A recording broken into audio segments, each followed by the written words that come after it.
4 aragoneses fallecidos en actos terroristas han recibido a título póstumo la Gran Cruz de la Real Orden de Reconocimiento Civil, un conmovedor acto de recuerdo a las víctimas del atentado del Hotel Corona de Zaragoza, del 11 de marzo en Madrid y de otros atentados.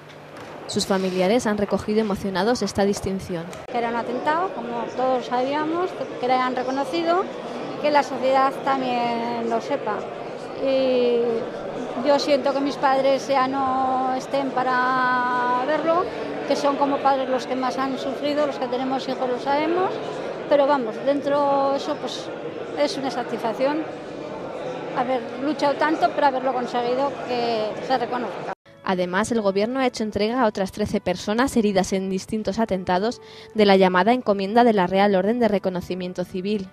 Con estas distinciones se busca reparar, reconocer y hacer justicia a las personas que han sufrido las consecuencias de un acto terrorista. Respetarlas es evitar utilizar su dolor para otro objetivo que no sea el común de su recuerdo y la garantía de sus derechos.